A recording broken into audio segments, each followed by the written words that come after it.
I'm going to look at aspects of pain, and this is the second video looking at this topic. We saw last time about conduction of electrical impulses through the sensory nerve going up to the brain, and how the brain interprets that signal as being either painful or not. One of the things that I said was that pain was acting as an alarm signal, and we were interpreting the signal as to whether it was potentially harmful to us or not. So let's have a look at that in a little bit more detail. And for this, we need to get into Doctor Who's TARDIS and go back in time. And if we go back in time to when we were first mammals and we'd sort of crawled out of the primordial mud, as it were, as reptiles and become mammals. We're in the jungle and we're sort of walking through the jungle, and it's quite possible that we do something and we hit our leg on a rock, and when that happens we cut ourselves. Now what's happened here is that the barrier that protects us, which is our skin, has been opened, and so potentially then worst case scenario would be that area can become infected. That infection could potentially spread through the whole of the body and it could kill us. So we have to have a system of defense which protects our body but also protects us right across our whole human race, so that we don't die out as an animal. So that part of that protection is due to pain. So what pain does is it acts as an alarm system, in the same way as your smoke detector at home acts as an alarm system, and it's telling you that there is a potential threat.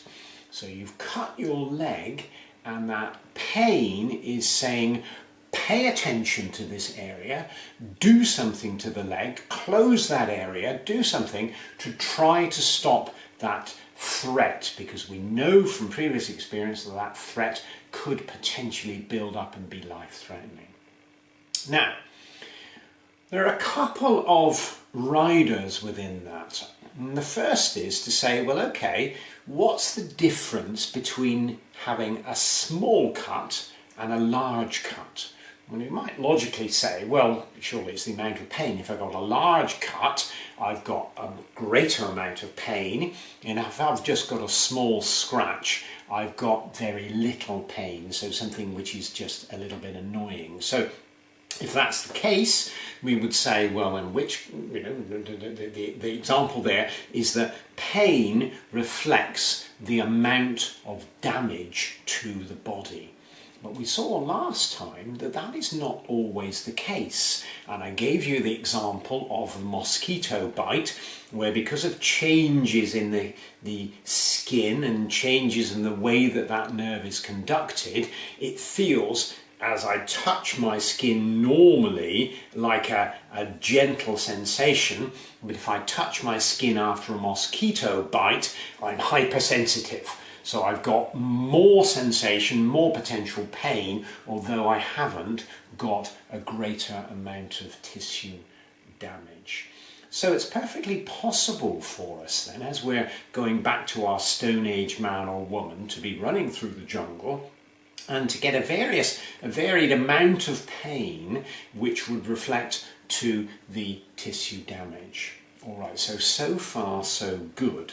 So we have chemicals then that we can release, which will help to suppress that pain. So as I'm walking along, if a dinosaur suddenly descends on me and I've got a painful knee, I don't want to suddenly say, oh, well, I've got to rest my knee, I've got to bend down, by which time the dinosaur eats me. So we've got these pain relieving mechanisms, and we saw last time that those can be in the skin, and we call that counter irritant. They can be in the spinal cord, where we have different nervous impulses which will block the first nervous impulse which we had, and we have areas within the brain stem and within the brain itself that can calm the pain down. So we have the ability to block that pain. And we still have that. So if we take an example, you sprain your ankle, oh, it really hurts, I can't run, I can't go on. Well, if you're a young mum pushing a pram and you're pushing it across the road and you suddenly sprain your ankle and then there's a big bus coming down, you're going to be able to run to the other side of that road. There's no amount of pain which is going to stop you.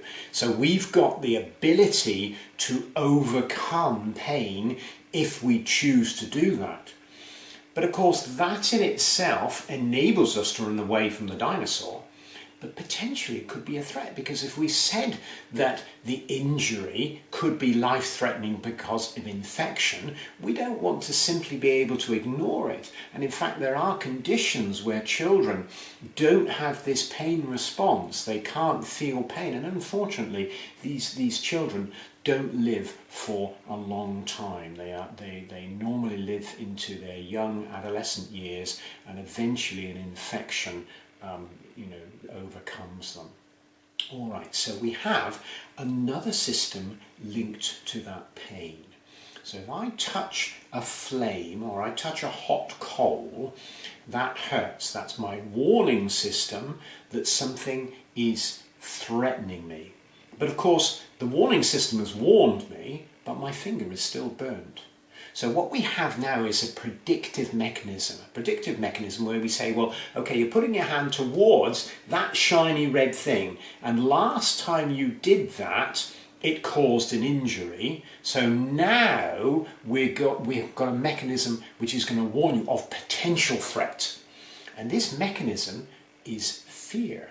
And fear is part of a survival mechanism called the fight or flight response. So when we have a potential threat, we become afraid of that potential threat, so that next time we have that threat in front of us, we prevent the need to injure ourselves and to form pain. So the system of pain, which we said was our warning system of threat, and the system of fight or flight, which includes the fear mechanism, increased heart rate, increased breathing rate, release of chemicals into the blood. These are hardwired together from when we were primitive creatures. Okay, so how is that important? Well, I had a patient in recently who had back pain, and they said to me, my pain seems to get worse if I get run down, or if I get stressed. Am I going mad? And the answer to that is most definitely not. Pain is linked to stress. It's linked because of the way that we are hardwired together, and it's something which is for our survival as a warning system. So when you're stressed, pain will be experienced as being more intense. So that can be important when you have a long-term persistent pain response, because certain types of relaxation training your breath, using the breath to try to release and relax you, can calm down your reaction to pain. And we all know this is the case. If you've got children and they cut their knee and they say, "Oh, mummy, it really hurts," and you say, "Just calm down, just take it easy. You've just got a little tiny graze on there. You'll soon be out playing again." And they look down, and all of a sudden, oh, it's fine. And they start to laugh, and you put a bandage on. You kiss it better is the popular thing. Rub it better, and they're off and they're playing again. So what happened there was that their pain response was exaggerated because of stress. And that happens with all of us. So we've got these two mechanisms then, our pain response and our fight or flight response, and they are linked together. So when we're treating pain or when we're managing pain, we can use that. So we've got our own pain chemicals that can reduce the amount of pain which is due to the signals conducted through the electrical wiring that we have going to the brain, so the nervous system going to the brain. We have chemicals within the brain which can be released, which will calm things down, but we can also calm our pain response by using relaxation training. It takes away not so much the pain as the fear of the pain. It's a natural response and we can use it ourselves. All right, so thanks so much for watching this second edition of our pain series. If you liked it, please give us a like and subscribe to our YouTube channel. All right, take care.